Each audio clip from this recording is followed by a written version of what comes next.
காவேரி வந்து என்ன பண்ணுறாங்க, நேரா கிளம்பி போயிட்டு குமரன் கூட நல்லா வந்து டோஸ் கொடுத்துட்டு வராங்க பசுபதிக்கு. அதனால் பசுபதி வந்து செம்ம டென்ஷன் ஆயிடுறாரு. இந்த காவேரி விட மாட்டேன், அவள் வாழ்க்கை அழிக்காமல் விட மாட்டான் அப்படின்னு சொல்லிட்டு செம்மையாக டென்ஷன் ஆயிடுறாரு. காவேரி நீ கரெக்டாக பேசின காவேரி, அவனுக்கு ஏற்ற மாதிரி தான் நீ பேசியிருப்பேன். என்ன மாமா, அவன் ஆட்டெல்லாம் ஆடிட்டே இருப்பான், நம்ம பார்த்து சும்மா இருக்கணுமா? அவனை உள்ளே போட்டால் பார்த்தாது, அவன் இதுக்கப்புறம் வெளியே வரக்கூடாது மாதிரி பண்ணுமாமா, அதெல்லாம் வெளியே வர முடியாதுமா, அவன் வேணும்னு சொல்கிறாமா அப்படின்னு சொல்லிட்டு இருக்காரு. விஜய் வந்து என்ன பண்ணுறாரு, காவேரி தேடி போகிறாரு. இங்கே காவேரியை பார்க்கவே விஜயால் முடியல.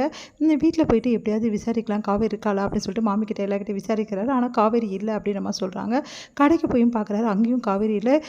எங்கே போயிட்டா காவேரி, ஒன்றும் புரியலையே, குமரன் ப்ரோவையும் காணுமே அப்படின்னு சொல்லிட்டு யோசிச்சுட்டு வந்து இங்கே என்ன பண்ணுறாரு, 2 பேருக்குமே கால் பண்ணி பார்க்குறாரு. 2 பேரும் ஃபோனை எடுக்கலை. அதனால் வந்து ரொம்ப டென்ஷன் ஆகிறாரு விஜய். காவேரி ஏன் என்கிட்ட பேசவே மாட்டேங்கிறா, ஃபோன் பண்ணாலும் எடுக்க மாட்டேங்கிறா, காவேரி பார்க்க முடியல, எங்கே தான் போயிருக்காவ அப்படின்னு சொல்லிட்டு ரொம்ப டென்ஷனாக வீட்டுக்கு போகிறாரு. இங்கே வந்து என்ன பண்ணுறாங்க, வெண்ணா இருக்காங்க. வெண்ணாவை பார்த்து அதிர்ச்சி. வெண்ணா காலையிலே கிளம்பி போயிருப்பான்னு நினச்சினே, ஹாஸ்பிட்டலுக்கு இன்னும் போகாமல் இருக்கா, ஹாஸ்பிட்டலுக்கு போனால் தானே மற்ற வேலையெல்லாம் முடியும் அப்படின்னு சொல்லிட்டு ஏன் வெண்ணா ஹாஸ்பிட்டலுக்கு போகலன்னு, இப்போ எதுக்கு விஜய் போகணும், இன்னும் கொஞ்சம் நாள் ஆகட்டும், அதுக்கப்புறம் போகிறேன் அப்படின்ற மாதிரி சொல்கிறாங்க. அதை கேட்டு விஜய் அதிர்ச்சி அடைகிறார். நீ என்ன சொல்கிற, இன்றைக்கி உங்கள் மாமா உன்னை வீட்டுக்கு கூட்டின்னு போகிறேன்னு சொன்னார். வீட்டுக்குன்னா எங்கே, ஊருக்கு தான் கூட்டிகிட்டு போகிறேன்னு சொன்னார். நீயும் உங்கள் மாமா கூட ஊருக்கு போகணும்ல, அதனால் அவர் கூட்டிகிட்டு போகிறேன்னு சொல்லியிருந்தார். உங்ககிட்ட சொல்லலையா? தம்பி அது வந்து தம்பி, நான் சொன்னேன் வெண்ணிலா கிட்ட, அவள் தான் இன்னும் கொஞ்ச நாள் பொறுத்து நான் வரேன், எனக்கு நல்ல பரிபூர்ணமாக குணமாகணும், இந்த டைமில் நான் வர முடியாது அப்படின்னு நம்ம சொல்கிறாப்பா, அதான் என்ன பண்ணுறதுன்னு தெரில, நானும் சொல்லி பார்த்துட்டேன் கேட்க மாட்டேங்கிறா அப்படின்னு. அப்படியே அதிர்ச்சியாக விஜய். உடனே தாத்தா வந்து என்னங்க நீங்கள் இப்படி சொல்கிறீங்க, இதனால் இப்போ வந்து வேறு ஏதாவது பிரச்சனை வரப்போகுது அப்படின்ற மாதிரி பாட்டி எல்லாமே சொல்லிட்டு இருக்காங்க.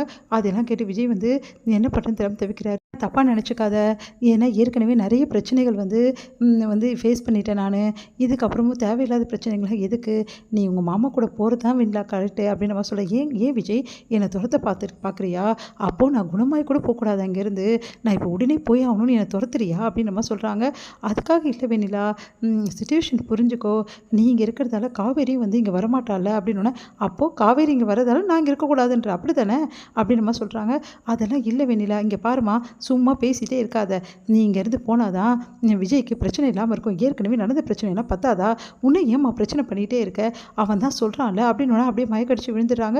எல்லோரும் அதிர்ச்சி, ஐயோ என்னாச்சுன்னு சொல்லிட்டோன்னே, ரொம்ப வந்து டாக்டரும் அதான் சொன்னார், இவர் கொஞ்சம் இதுவாக தான் இருக்கா, அதனால் கொஞ்சம் அவள் சொல்கிறபடி ஒரு வாரம் கழிச்சு நாங்கள் போயிடணும் தம்பி அப்படின்னு நம்ம சொல்கிறாரு. அவங்க மாமா அதை கேட்டு செம்மையாக டென்ஷன் ஆகிறார். விஜய் என்ன பண்ணு திறமை தவிக்கிறார். சரிப்பா பார்க்கலாம் இரு, இந்த பொண்ணு இந்த நிலைமையில் நம்ம அனுப்ப முடியாதுல்ல, ஏதாவது ஒன்று நம்ம தான் சொல்லுவாங்க அப்படின்னு சொல்லிட்டு தாத்தா வந்து பாட்டியையும் விஜயையும் சமாதானப்படுத்துகிறாரு. அடுத்து வந்து வெண்ணாவை பார்த்து யோசிச்சுட்டே இருக்கார் விஜய்.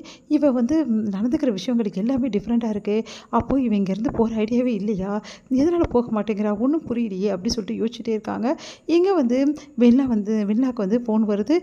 யாருன்னு போய் பார்க்குறாரு, பார்த்தா காவேரி கால் பண்ணுறா. காவேரி ஏன் வெண்ணாக்கு கால் பண்ணுறா, எனக்கே கால் பண்ண மாட்டேங்கிறா, ஒன்றும் புரியலையே அப்படின்னு. உடனே வெண்ணா வந்து விஜய் ஃபோனு அப்படின்னு தெரியாமல் வச்சுட்டு ஓடி வந்துடுறாரு.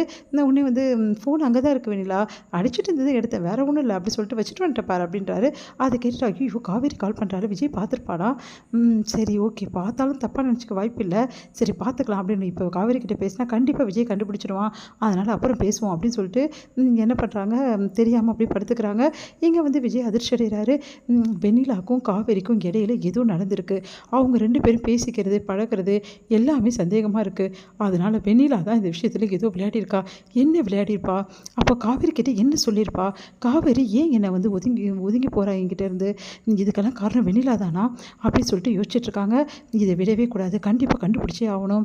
வெண்ணிலா கிட்ட கேட்டால் கண்டிப்பாக உண்மையை சொல்ல மாட்டா, காவேரி கிட்ட கேட்டாலும் உண்மையை சொல்ல மாட்டா, ஏதோ நடந்திருக்கு, அதனால தான் காவேரி நம்மளை விட்டு விலைக்கு போகிறா, இந்த உண்மையை கண்டுபிடிச்சே ஆகணுமே, இப்போ என்ன பண்ணுறது அப்படின்னு சொல்லிட்டு வெண்ணிலாவை ரொம்ப தீவிரமாக கண்காணிக்கணும், அப்போ தான் விஷயம் தெரியும் அப்படின்னு சொல்லிட்டு யோசிக்கிறார் விஜய். இங்கே வந்து என்ன பண்ணுறாங்க, நம்ம காவேரி வந்து மனசு கஷ்டப்படுறாங்க.